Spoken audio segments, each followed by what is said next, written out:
Sir, आप north west से उदित राज जी के लिए कितना काम कर रहे हो और उसको जिताने के लिए आपकी रणनीति क्या है? नमस्कार जी। नॉर्थ वेस्ट से डॉक्टर उदित राज जी हमारे लोकसभा के प्रत्याशी हैं कांग्रेस के, इंडिया गठबंधन के।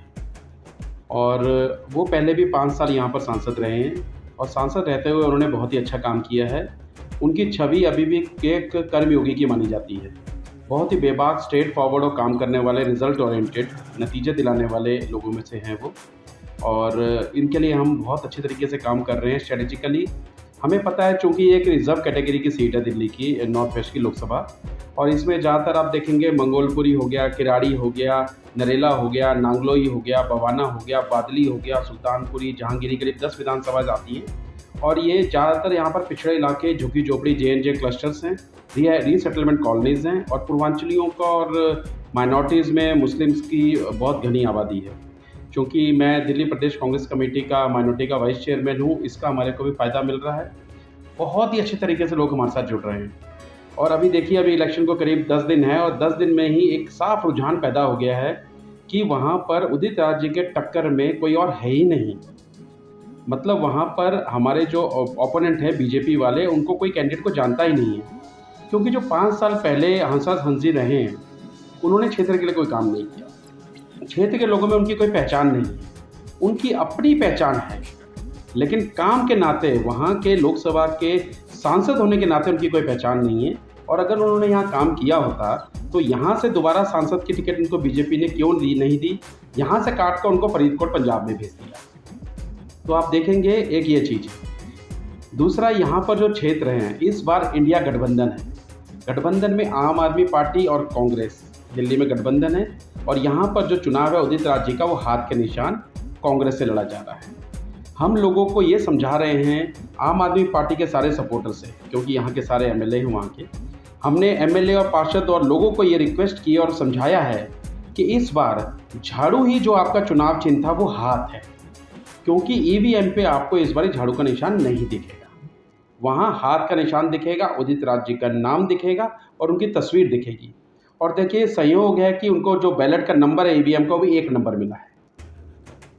इसका मतलब कि एक तरह से सामने वाले को बड़ी आसानी हो जाएगी कि आप जाइए, हाथ का निशान देखिए, क्योंकि हाथ का निशान कांग्रेस का चिन्ह है और झाड़ू भी आज के टाइम पे हाथ है।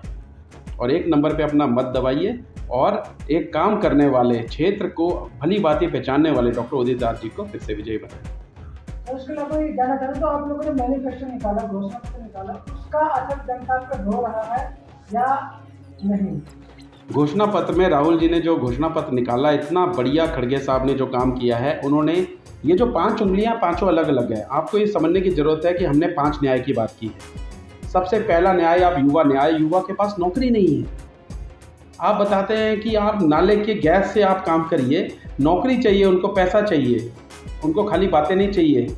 दूसरी बात, नारी न्याय। जो नारी का शोषण पिछले 10 साल में हुआ है, इतिहास गवाह है कि इतना शोषण कभी नहीं हुआ। तीसरा, किसान न्याय। जो 800 लोगों की बलि चढ़ी है, हमारे किसान भाइयों की, सारी दुनिया ने देखी है, सारी दुनिया ने कवर की है।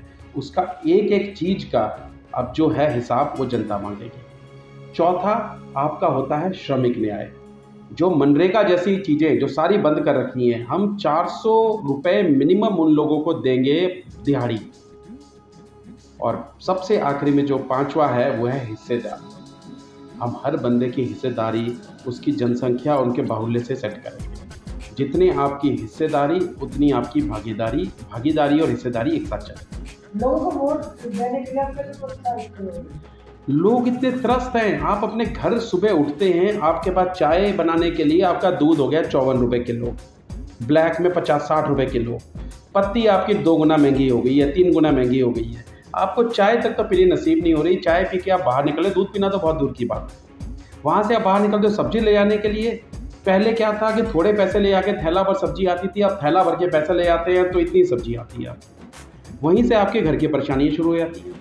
बच्चों के पढ़ाई के खर्चे, कमाई, बिजली का किराया, उसके बाद आपने जो गाड़ी रखी है उसका पेट्रोल के रेट 104-105 रुपये। ये मैं मनगढ़ंत बातें तो नहीं बोल रहा ना, हम सब झेल रहे हैं। आप भी झेल रहे हो, हम भी झेल रहे हैं। अगर आपने इंडिया गठबंधन और कांग्रेस की सरकार को यहाँ नहीं लाया, तो आप ये सीधी बात समझ जाइए कि जून के बाद आपके हाथ में कटोरा आ जाएगा।